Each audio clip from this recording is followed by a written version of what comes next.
It's the largest whistleblower award in history. Bradley Birkenfeld held the keys to dozens of undeclared bank accounts. After serving 2.5 years in prison for his role as a Swiss banker hiding millions of dollars for wealthy American clients. And it's not Swiss money in those bags. It's foreign. It comes as the IRS cracks down on Americans who store their money in offshore accounts in an effort to avoid paying taxes. When the US forced Switzerland's largest bank to hand over secret client files, headlines called it a historic victory.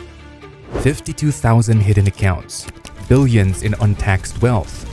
For the first time, Swiss secrecy had cracked. But when the dust cleared, only 4,450 names were ever revealed. And among them, not a single major American politician. Was that proof of protection, or simply proof that politicians weren't clients to begin with? The answer has never been clear. What followed wasn't just a financial scandal. It was a test of how much truth global powers are willing to reveal, and how much they keep hidden. This is the story of UBS, a story about secrecy, exposure, and the questions that still don't have answers.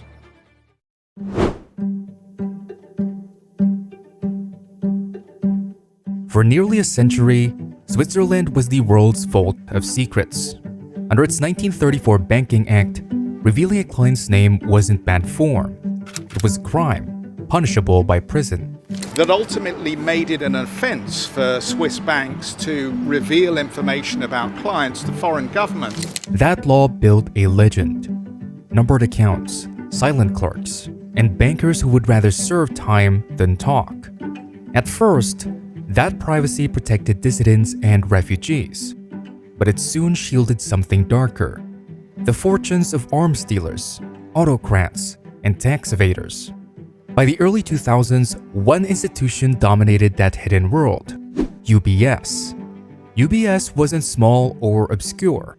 It was a global giant managing hundreds of billions, and through a special US division, it quietly offered Americans something no domestic bank could: invisibility. For the ultra-wealthy, Swiss secrecy wasn't a loophole. It was insurance. That illusion held until 2007, when one of its own bankers turned on the system. Bradley Birkenfeld, an insider in UBS's cross-border team, came forward with evidence that the bank was teaching clients how to dodge US taxes, flying in under tourist visas, and carrying encrypted laptops full of hidden ledgers. His testimony ignited one of the biggest financial standoffs of the modern era, forcing Switzerland to choose between its oldest law and its most powerful ally. What followed would shatter a century of silence and expose just how selective exposure can be.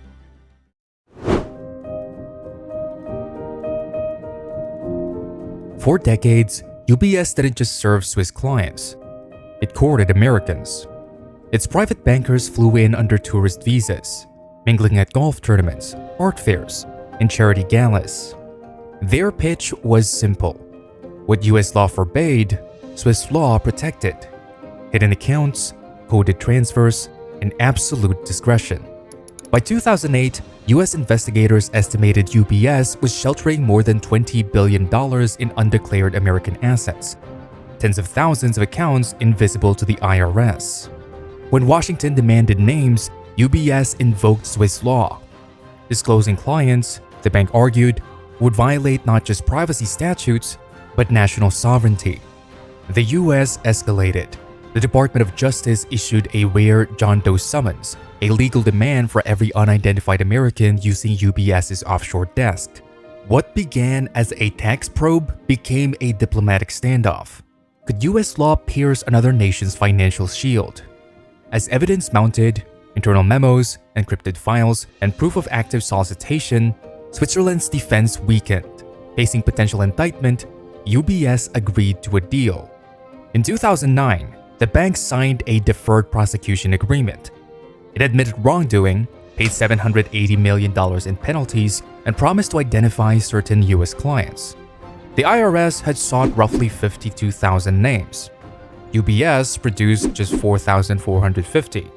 Those who conduct met the narrow Swiss definition of tax fraud, not mere evasion. It was a compromise. enough disclosure to claim victory, enough restraint to preserve the system. And it left a larger question hanging. Not who was punished, but who was protected by design.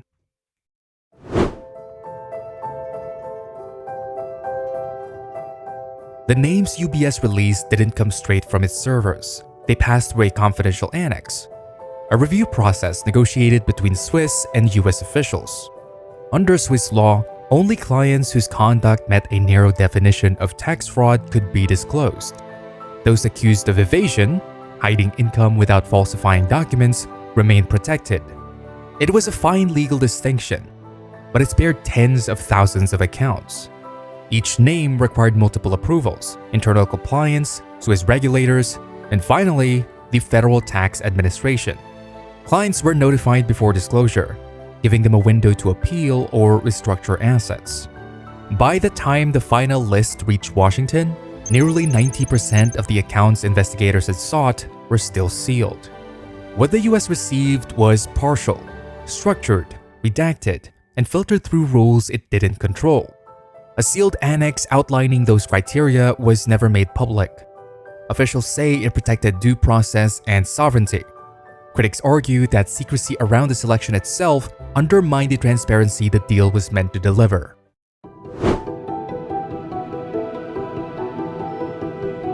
When the list finally reached Washington, most names belonged to business owners, executives, and expatriates. Some paid fines, others settled quietly. A few faced criminal charges. But one group was missing: politicians. Across hundreds of filings, indictments, and IRS summaries, not a single major political figure appeared. No senators, no governors, no cabinet members, not even former staffers. That absence raised a question no one has fully answered. Was it evidence of protection, or simply proof they weren't clients to begin with? Under the deal's terms, only accounts meeting narrow fraud criteria were disclosed. Those tied to lawful evasion or diplomatic exemptions remained sealed. Critics argued that such carve-outs could create a hierarchy of exposure, one that might incidentally shield politically connected individuals under clauses meant to protect sovereignty. Whether by law or by luck, the result was the same. The powerful were nowhere to be found. Years later, when global leaks like the Panama Papers and Swiss secrets surfaced, they told a different story. Politicians, royals, and intelligence-linked figures appeared by the hundreds. The UBS files stood apart in their silence. Maybe that was coincidence. Maybe it reflected who UBS truly served. Or maybe it showed how disclosure, even under pressure, still obeyed invisible lines. Because when 9 out of 10 names vanish between subpoena and settlement, absence stops looking random. It becomes part of the evidence itself.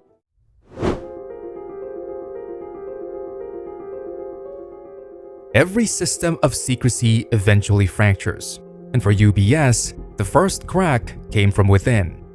Bradley Birkenfeld, an American in the bank's cross-border division, had helped build the network that funneled US wealth offshore. In 2007, he turned whistleblower.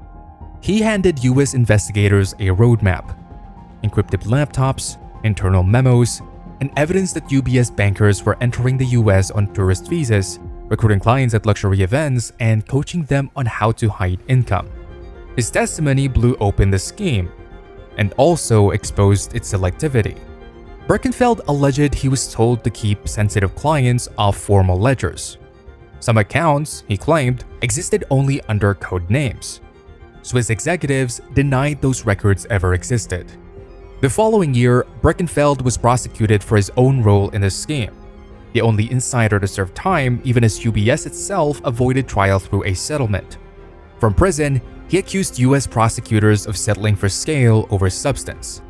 They wanted numbers, not names, he later said. Other former employees described what they called a shadow network, separate teams handling ultra-high net worth and politically exposed clients, their files stored on restricted servers. Those claims were never verified. Birkenfeld's disclosure helped recover more than $5 billion in unpaid taxes and penalties, and eventually earned him a $104 million reward. But many of the names he hinted at were never confirmed. Whether that's because they never existed or because they were never meant to surface remains one of the case's unanswered questions.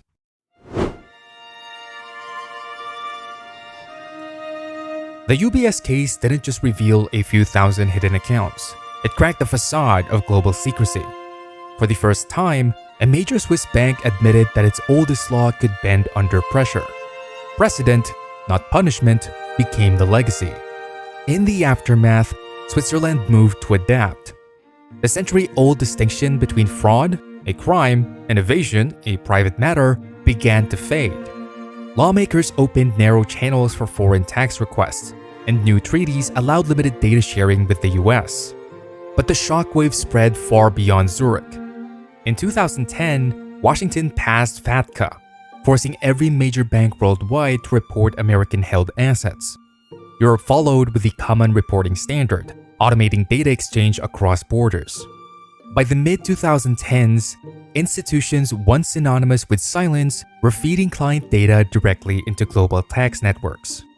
Yet the question that started with UBS never went away. Who gets revealed? And who decides? Smaller private banks collapsed under compliance costs. UBS, after paying its fine, restructured and grew even larger, still managing billions for the elite, now under a banner of transparency. In practice, secrecy didn't die, it migrated. From vaults in Zurich to trusts in Singapore, shell firms in Dubai, and layered entities that no single regulator can fully trace. Ordinary tax evaders lost their hiding places. The ultra-wealthy built better ones. What began as a reckoning ended as refinement. In offshore finance, exposure isn't random, it's negotiated.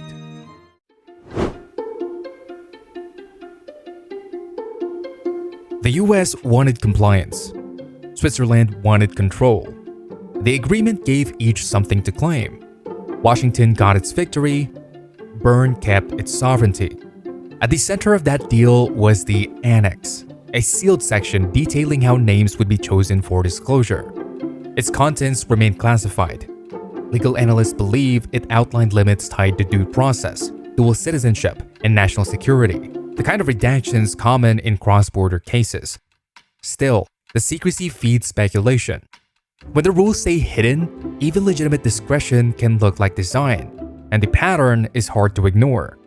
Every major leak that followed, from the Panama Papers to Swiss secrets, exposed politicians, oligarchs, and royals. UBS's disclosure stood alone in its silence. Maybe that reflected compliance. Maybe coincidence. But when later leaks revealed what this one didn't, silence itself began to look like part of the system.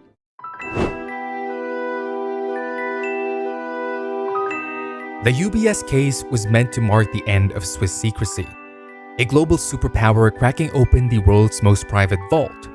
For a moment, it did. But what followed revealed something deeper. Secrecy doesn't disappear. It reorganizes. In the years after 2009, transparency became the new currency. Laws like FATCA and the Common Reporting Standard forced banks from Zurich to Singapore to share client data automatically. The age of numbered accounts gave way to compliance portals and international registries. Yet the pattern persisted. Every major leak since, the Panama Papers, Paradise Papers, Pandora Papers, Swiss secrets, exposed the names official channels never did. Politicians, royals, intelligence-linked accounts, heads of state. The contrast is hard to miss. When journalists breach the wall, power shows up. When governments do, it doesn't. For global banks, the lesson was practical. Total secrecy invites collapse. Selective openness ensures survival. For the public, it was sobering. The system didn't vanish. It professionalized. What we see is filtered. What stays sealed still shapes the game.